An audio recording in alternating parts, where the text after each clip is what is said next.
I'm a creep. I'm a weirdo.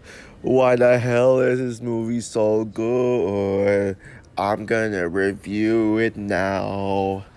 Hey guys, this is Frozen Things Series here, and welcome back to another movie review.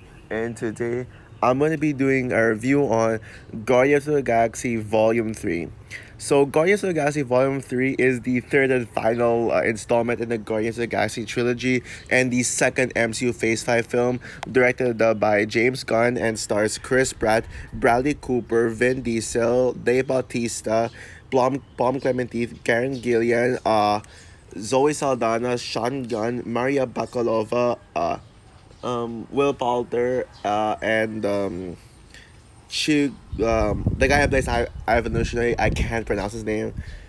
So basically, the plot for Guardians of the Galaxy tells a story of pretty much the Guardians of the Galaxy who, wait, no, tells the story of Peter Quill who is still reeling from the loss of Gamora, and as he tries to cope with the death of his loved ones with Gamora, his and his other family, and he's really desperate on making sure that no one else that he loves dies. But then suddenly, there's an attack by Adam Warlock, like as he was hired by the High Evolutionary, the main villain of the movie, to kidnap Rocket. But although even though they didn't get him, Rocket falls. Rocket. Let's just say I don't want to say like do the spoilers. But I will say it's about the Guardians of the Galaxy trying to save Rocket, and so they go on a mission to be able to find pieces that can be able to be put together to be able to save Rocket's life, basically. So, and in the meantime, we also get to explore Rocket's origins when he was one of the experiments, the creations of the High Evolutionary, but he was seen as a failure. So they try to get rid of Rocket. Even though Rocket's developed smart, the High Evolutionary wants to get rid of Rocket, so Rocket must escape. So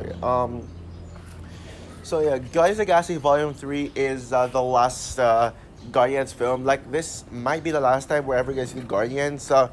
Maybe in the future, we could see them in Secret Wars. I won't be surprised by that based on how it ends. But I won't spoil anything. Don't worry. But maybe they could come back. But when it comes to James Gunn directing these Guardians of the Galaxy movies, well, this is the final time he's doing it. Now he's gonna be moving on to DC. So this is pretty much the last hurrah for the James Gunn Guardians of the Galaxy films. Yeah, Guardians of the Galaxy has always been a fan favorite MCU franchise. The Guardians of the Galaxy is considered to be one of the greatest teams in superhero fiction, and I agree. Like, yeah, they're among some of the greatest teams, like superhero teams, period. Now, I I mean, they could actually end up being like the best team in general, but then there's still the Avengers, so it's really hard for me to, it's really hard for me not to say, not to have any teams that top the Avengers because it's the Avengers. But the Guardians of the Galaxy, they really feel like a more grounded and personal team. Yeah, and yeah, they both combine comedic and emotion at the same time, and that's exactly what these Guardians movies have always been accomplished. They always like give people all the feels, whether it's funny or it makes them cry, and I think every single team really gets some really good character development and charm to them, and yeah, how do I say this? Yeah, now if I did review the first two Guardians of the Galaxy films, but if I were to give my brief thoughts again on them again, Guardians One is one of the biggest surprises in the MCU. Although I was far more excited for it than everyone else as well. I was literally more excited for Ant Man than Guardians of the Galaxy, which says something. But Guardians of the Galaxy literally managed to be one of the best MCU movies. Well, for that time, it could have been top five MCU movies, but now some of the MCU movies did surpass it. So I think there are better MCU movies. So I won't go as far as saying this is like top like God. I won't go as far as saying this is like top tier MCU like what others say. Guardians of the Galaxy Volume 2 is the best. I mean, no, wait. Guardians of the Galaxy Volume Two. Yeah, I used to think that this was better than the first. Yes, I did. Sorry about. I did overpraise Guardians of the Galaxy Volume Two by calling it better than the first film, on my review, yeah, when I reviewed, I admitted that I don't think it's better than the first one, but it is still an underrated masterpiece, and I think that movie deserves to be far more deserves to be on conversation. So, but on announcing Guardians of the Galaxy Volume Three, knowing it's about knowing what it's going to be about, and even seeing the leaked um Comic Con trailer online, I knew that this was gonna become my favorite Guardians of the Galaxy movie. Because not only is this going to be the final time, but this is going to be the most emotional one, as this is said to be the end game of the Guardians of the Galaxy movies. Maybe and not as big in scale as Endgame was, but still, I mean, this is gonna feel like an end game, and yeah, we've really lost us already some of the MCU characters we grew and love in favor of new ones. Although I am still, I'm sure y'all know how much I defend the MCU. I love the new characters. I mean, Kate Bishop is literally my MCU hero. I will never take that back. And yeah, I mean, there's so many like great new ones as well.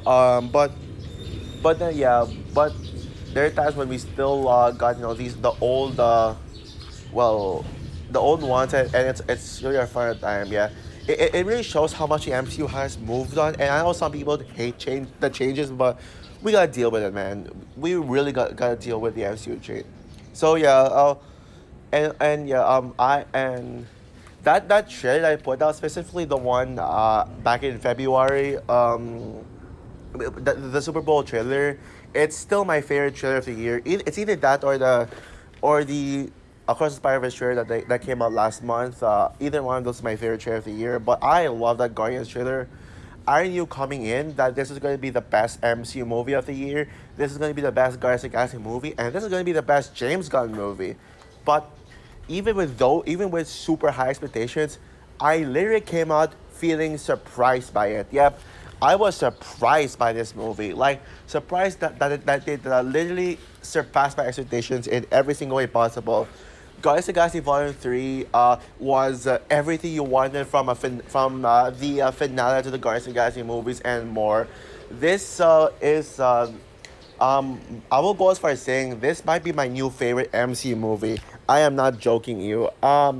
Maybe this won't hold up as my favorite MCU movie. It's gonna be either this or No Way Home. Like this and No Way Home are both neck to neck as my favorite MCU movies. Maybe one day No Way Home could get its throne back, but one thing's for sure. One thing I'm very sure about. I think this movie is better than Infinity War and Endgame. Yeah, this movie is literally the end game of the Guardians of the Galaxy movies, but better. And I will say that this is the Harry Potter and the Deathly Hallows Part Two of the MCU. Well, I call Endgame the Return of the King of the MCU, and I still stand by that. But when it comes to it, if you want to compare but comparing Guardians of the Galaxy Volume Two to Volume Three to another epic conclusion to a beloved franchise, I think this movie is basically the Harry Potter and the Deathly Hallows Part Two of the MCU. It's really that good, and I think this is one of the greatest conclusions to a franchise ever. I think this might even be my favorite third installment in a franchise, and I definitely mean that. Yeah, this movie is pretty much everything you love from a Guardians of the Galaxy movies. Like now, just let go. This I will keep my non-spoiler review brief because at this but at a later point there will be spoilers. Like I will be throwing in some spoilers in this review, but no, don't leave yet. Don't go yet because I will still talk about my non-spoiler thoughts first, and then but if you haven't seen the film yet and you don't want to be spoiled, just I'll let you know when you can stop watching the video. But still stick around for my brief thoughts. So yeah, where do I even start with this? First of all, I think this movie is literally twice as funny and emotional as the other Guardians of the Galaxy movies. Maybe even some of the funniest and most emotional MCU films in general. The how do I say this? Yeah, The comedy of this movie is really good. Like it's so funny. Like it's really hilarious. But I wouldn't say that there's a joke that's very significant and will stick with me like for the rest of my life. Like in comparison, like unlike something like the Squidward joke in Infinity War, which still remains the funniest MCU joke in the entire MCU. But I mean, this one, like, I can't really remember laughing as hard as this one in such a really long time. It is that funny. Specifically, Drax and Mantis were like the most comedic characters, especially Mantis, who, yeah, I just love her charm. Yeah, she's really the most charming member of the team. And Drax, not one of my favorite characters. He really, like, he really provides some comedy. I know people complain about way too much about Drax being comedic, like especially in Volume 2, especially when he was taken seriously in Volume 1. But I think it's because of Dave Bautista. That's why Drax is really comedic. It's because of Dave Bautista, because he's really a very comedic actor. When it comes to comedies, well, when it comes to comedies, yeah, he can be a hit or miss, in my opinion. But like what I said, Mantis is the one with the most comedy in it. And every time there's a comedy scene, I was literally like laughing so hard my tears came off. Oh yeah, and also let's not forget Star Lord. Yeah, Star Lord. Yeah. Oh wait, you know what? Actually, guys, I think I don't know what's my favorite scene, comedy scene, because I mean, before doing this, prior to this review, I couldn't really decide what my favorite comedy scene was, what the funniest scene was. Now I know. Basically, now, no way, guys, it's not a spoiler. This scene is not important to this movie. It is important to, I will say that it's important to Peter Quill's character arc, but not really a spoiler, a major spoiler. That will be safer. All the spoilers will be safer later. Basically, Mantis told Drax to give Peter a metaphor, this something about about him going to Earth, about Earth. And then Drax, well, I first told Peter about the Earth metaphor, and Peter was like, "Wow, I'm surprised. I didn't know you can do metaphors." And then suddenly Drax tries to make up his own metaphor, and it is like really hilarious. Like all the audience were bursting in laughter. Uh, Bursting in laughter. Like, but he said something about Gamora being green. Like, oh, Gamora's face is like leaf or something like that. And man, that is brilliant. Yeah, another brilliant joke in the MCU. I wish we got more brilliant jokes like this instead of just the kind of humor that I cannot say, but you probably know what I'm talking about. And also there's like some references to there's actually a reference to a joke in um Guardian in the holiday special when Mantis like hello, yeah. She did it in holiday special and did it here, yeah. Yeah, and by the way, yes, this movie has a lot of references to Guardians of the Galaxy, the other Guardians of the Galaxy projects. So if you're a true MCU fan, you definitely notice them. Same with us. But not only is this movie funny, but I mean it is emotional as well. Yeah, I mean a lot of the MCU films don't really blend humor and seriousness well. Even though most people say that, to me personally, I don't have a problem with that as long as I still enjoy them. Because come on, let's be real, it's really hard to dislike the MCU nowadays. That's why I like the post Endgame MCU films because it's just really hard it's just really hard not to like them. But I mean this is but this is not only one of the funniest MCU movies, but this is the most mature MCU movie. I mean arguably the most mature MCU film because I mean the story. I mean this is probably the deepest story that the MCU has ever done. Yeah, the story is really deep. I mean really really deep. Like diving into Peter Quill's like Peter Quill's arc of like making like not wanting anyone else in his family to die, and then we got Rocket's backstory. Yeah, I mean I've never seen I can't remember having an MCU film that deep. Well, still, well, Black Panther: Wakanda Forever also has a really deep story, and yeah, and yes, people, this movie's emotional. In every emotional scenes, I really teared up. Well, I really teared up. And yeah, because this movie is really emotional. Yeah, it's definitely gonna make you cry. So definitely bring tissues. Is this the most emotional MCU film? It's arguable. I think it's either this or Black Panther: Wakanda Forever. But I will say that this movie is actually more emotional than Endgame. Yep. Yeah, this and Black and Wakanda Forever are even more emotional than Endgame. There, I said it.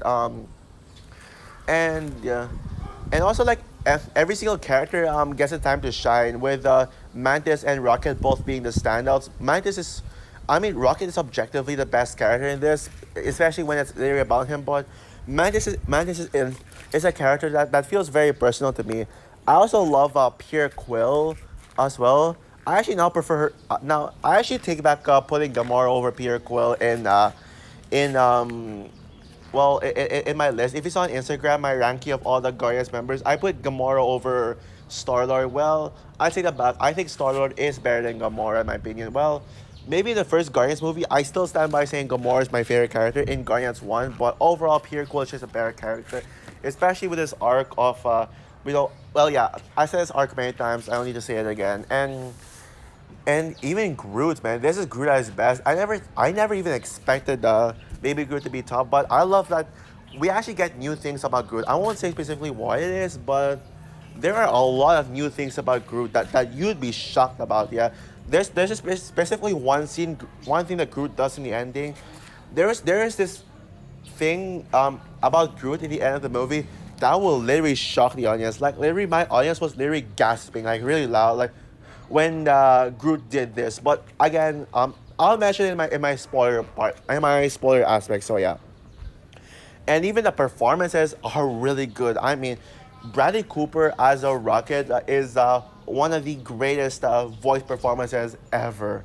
One of the greatest voice, and Chris Pratt gives his best performance like ever. Yes, Star-Lord will always be Chris Pratt's best performance. Yeah, not even his animated voice roles could even come close to his performance as well. And in this one, wow, I mean, Chris Pratt literally takes his acting to the next level. Like, specifically when he was screaming, like, screaming and crying. You saw that in both trailers, so it's not a spoiler. Like, I'm sure you know what I'm talking about. Yeah, him screaming and stuff. Yeah, and yes, sorry Mario, but this is the far superior Chris Pratt movie of 2023, and it's not even close, man. Um, and also, well, everyone really shines, and even the villain. Yeah, I have yet to talk about the villain, the High Evolutionary. He is the best Guardians villain. I mean, it was really hard for me to believe that he was actually gonna be like top tier MCU characters because he was actually marketed to be the weak link of the weakest link of the film. Even if I knew I'd like him, I mean, he didn't really, he wasn't that good of, he wasn't marketed like the best. So I thought he was gonna be like the weak link, but and I and considering how much I love Ego in the second film, it was really hard for Ego to be top and even Nebula. But the High Evolutionary like managed to be like really like the High Evolutionary really lived up to what people said about him. He is the best Guardians villain. Like what I love about the High Evolutionary is that he really feels like a real threat. Like usually, yeah, villains are supposed to be hateable. Yeah, take note. Yeah, and by the way, the villain community, you better listen to this because this is important.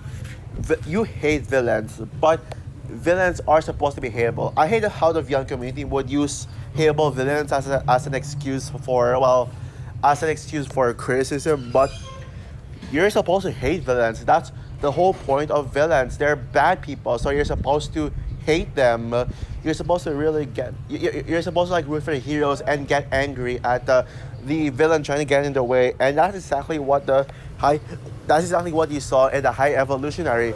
They're really hateable jackasses, and no joke, people. I mean, like there was one scene in the film where I literally like wanted to throw my Coke bottle at the screen, specifically at the High Evolutionary's face, because he really is that hateable. And again, if you hate the villain like that much, if it really angers you, then that's succeeding. That's a success with a villain, and I still prefer Kang over High Evolutionary, but I think the High Evolutionary would have made as much of a great new Thanos as the new big bad than the Kang was. But he's not a multiverse kind of guy, so we're not gonna see him again. And yeah, and also yeah, this movie is and what he does is really dark, especially when it comes to animal torture, experimenting with animals, and yeah, it's really hard. It's really I wonder how these babies reacted to this because I saw babies in the theater. No joke, like not really like babies, like about 6 years old or something.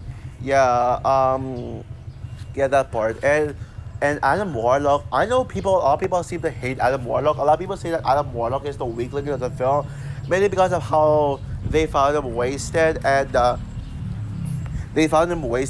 not a lot of screen time. To be honest, guys, I disagree big time. I think Adam Warlock gets way too much hate. I don't think he had a lack of screen time at all. I think his screen time is justified. This movie is not about Adam Warlock. It's about the Guardians. I don't know why people would expect that Adam Warlock would get too much screen time. Like, yes, he was set up in Guardians of the Galaxy Volume 2, but I mean, what I was satisfied with him overall. I mean, he actually did some significant things, which I'll mention in my spoilery thoughts on it. And sorry, I'm getting distracted, but yeah. But yeah, I love Adam Warlock. I think he did live up, and I didn't feel I felt his screen presence was enough. I didn't think he was lacking, and at least he did. He did one major significant thing that I'll talk about in a bit. And yeah, the action scenes are absolutely exhilarating. Like really strong action scenes. Like really strong action scenes, like powerful action scenes. Yeah, specifically the no sleep till Brooklyn action scene, like in the hallway, and that song is playing. Wow, like that scene is a total banger. I didn't think that scene would go that hard with a song. Yeah, and by the way, that fight scene I just mentioned is really brutal. And by the way, yes, guys, there are brutal scenes in the film, and there are scenes in this movie that are brutal. Like even with like the way that the High Evolutionary gets defeated, and don't worry, guys, that's a spoiler. You already knew that the High Evolutionary would get defeated eventually. Like I don't think he couldn't have won. Like, but yeah, how the High Evolutionary gets defeated, my God, it was brutal. I should say, like really brutal. Like I won't say how, but yeah, I would say the Dark Knight level brutal. Yeah, like I think the Christopher Nolan's Dark Knight. Yeah, that brutal of a villain defeat. Well, specifically with well, I would say no wait. I would say it's just as brutal as when Harvey Dent's face burns and becomes Two Face. Well, that's pretty much how brutal it was. Yeah, that kind of level. Yeah.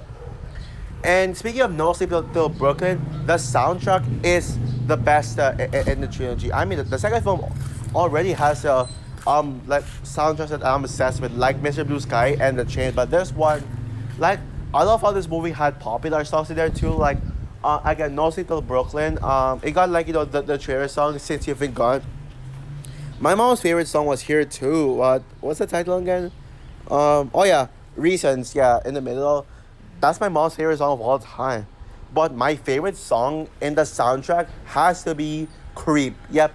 The song that I specific yeah, that was the song that I was singing in the intro of this review. Because man, Creep this like when Creep like after hearing Creep in the beginning of the movie, which by the way, this has the best opening scene in the entire MCU. I think Creep might be my favorite, my new favorite like no, Creep might be in my top 15 favorite songs of all time, and maybe a contender to my top 10 because I love that song like so much. Like I like it. Like walking out of the theater, Creep was the song that was stuck in my head the most. So yeah. So overall, yes, I said everything that needed to be said. Guardians of the Galaxy Volume 3 is the best MCU movie, the best James Gunn movie, obviously the best Guardians movie, and literally, I could not have asked for a perfect conclusion. Oh yeah, I forgot to mention about the ending. Without saying anything, I will say it was unexpected but satisfying and emotional at the same time. You still cry at the ending, even if it didn't go the way you think.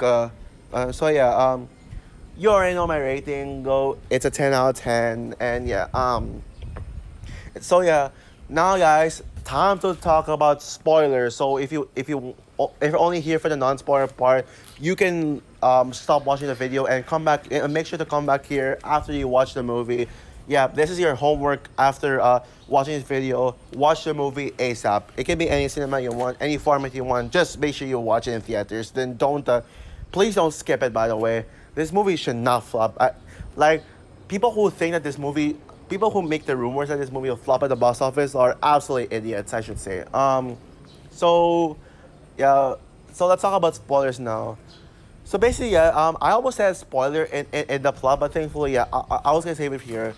So basically, yeah, like I said, the plot was basically about Rocket, like the guy saving Rocket life. Well, in the beginning of the movie, Rocket actually kind of dies, like well, I don't know how you say it, but he almost dies throughout, yeah. And throughout 90 minutes, the Guardians of the Galaxy would go from planet to planet to be able to find pieces to bring Rocket back to life, and Rocket back to life. So they go, yeah, they go on different planets, and yeah, for like 90 minutes of the movie, yeah, we see Rocket like in his bed, like almost like slowly about to die, like getting worse. And then we got the high evolutionary trying to kidnap Rocket, so that that high evolutionary can kill him. And throughout the Rockets, throughout the Rockets, you know uh quote unquote death, like like pretty much his dream is actually the flashback. Like that's kind of like how I interpret that. Like his dream is his flashback. Is the flashbacks to his past, like got how he got experimented, um how he got experimented from the high evolutionary, and the fact that like what I said, Rocket's creation was a mistake, and they wanted to get rid of her. And then we see like Rocket like being with a bunch of his friends, Lila, Teeth, and Floor. Did I miss someone? I don't know. Well, but yeah, they're like I really love seeing them together. They're really like I love their friendship together. I think we need more time with them. Maybe as a short. Yeah, we need shorts of. We need rocket shorts, but again, maybe that won't happen because this is a after all, well, this is a Guardians of the Galaxy finale, so I don't know if we'll even get that. We'll even get that again. But yeah, that scene when Rocket and all his friends were laying on the floor, like thinking of like what their lives want to be when they get out, and and them like pretty much naming themselves. Yeah, that scene was really emotional. That's one of the scenes I teared up in, and Rocket's Rocket saying and I mean, Rocket like saying his name was gonna be Rocket, and he wants to go up there into the forever and beautiful skies. That was really that quote really teared up, and Rocket's young voice is adorable. By the way, I think Bradley Cooper still did that voice, and I gotta say it really worked very well. And yeah, and also there was one scene where my heart was pumping. Pretty much the scene when I throw like pretty much like remember earlier in the video in the review I said that I literally wanted to throw my Coke bottle at the high evolutionary. Well, I didn't really do it anyway because I'm not dumb enough to disturb audiences. But yeah, that scene was pretty much when the high evolutionary killed. It's when Lila was killed off. Yeah, basically the high evolutionary shot Lila, and then and then we see Rocket literally screaming, like really screaming. And yeah, that was probably Bradley Cooper's best voice work that he has ever done. Yeah, when the moment that Lila got shocked, the moment that Lila got shot, I would like, and we see Rocket cry. My heart literally pumped. Like my heart was pumping really hard. Yeah, pumping like like excruciatingly hard. And and basically when the the moment when the high evolution was mocking Rocket's death, yeah, I that was when I was like I wanted to throw stuff at the high evolutionary. Like But yeah, yeah, that was really like, yeah, the high velocity is really that much of a menace, and I love that. I think he might be the best villain of the year. It's either him or Kang neck to neck. Him and Kang are neck to neck as the best villains of the year. Yeah, and yeah, I won't spend too much with spoilers part by the way because I have other things to do. I got two more spoilery moments to talk about. Let's talk about the scene in the final battle where Pierre Quill almost died. Yep, no joke, people. I thought that Pierre Quill was gonna die this because if Rocket and Drax did not die at all, they almost died, but they came back to life. It could have been actually Peter Quill who died because he was because he got left behind. Like he was really slow, and so like he tried to find different ways to escape, and then he got blasted off a ship. While he was trying to get to the members, he got there like a bunch of objects that really pushed him back, and he was like freezing and yeah, maybe it could have been more impactful if he was left dead. But at the same time, I love that. I'm really glad that he went back to life. When basically he was saved by Adam Warlock. That is what the one significant thing that Adam Warlock did. And Adam Warlock really like what was really satisfying to me. I think I don't get the Adam Warlock hate. I think he I think people should look back at this movie, not trying to hype up Adam Warlock way too much. Like because it's not about Adam Warlock, it's about the Guardians of the Galaxy. And yeah, Peter Quill would have had a very impactful death, but at the same time, I'm glad that they did that. And yeah, um the ending really the ending was really satisfying. And like we all thought that that someone's gonna die. No one in the main team died. The only death that this movie had that really made me tear up was Lila's death. Pretty much. And Aisha saw a comment. And also Teeth and Thor died, but and his other friends died too. And yeah. Oh yeah. Also, by the way, speaking of, I forgot to mention that, going back to the point where Lila's death scene. There was this really brutal scene, probably the most brutal scene in the entire film, when Rocket pretty much got on the High Evolutionary and really scratched him as hard as he can, like try to beat him up as hard, beating up his face as hard as he can. That was extremely brutal, but you'd really like cheer for Rocket when he actually did that. And yes, let's talk about the ending. Even if the ending didn't go the way we thought and no one dies in the film, it still feels emotional and satisfying seeing that the team went their separate ways. And by the way, it's a very similar ending to Toy Story 4, but I will say, as someone who is not the biggest fan of Toy Story 4's ending, this movie is literally Toy Story 4's ending done right. Like they'll seeing the Guardians of the Galaxy go on their separate ways. It's pretty much how all the toys in Toy Story 4 went their own separate ways to do other things. Yeah, Mantis went out to find her. Mantis pretty much left to find herself. Which, by the way, yeah, that's probably my favorite moment. I mean, no, Mantis deserves her own spin-off because that's how much I love her. I hope we get a spin-off of her. I think Mantis should not. Bomb Calamity doesn't deserve to be done yet. Drax and Nebula pretty much are now the masters of nowhere and will take on the kids. And yeah, so yeah, when Nebula said that Drax is not only Drax is not only when Drax is not only how to say this, Drax is born to be a dad, that really warmed my heart, I gotta say. And remember earlier when I said that there was something Groot did that was really shocking? Yeah, basically, it's in that same scene.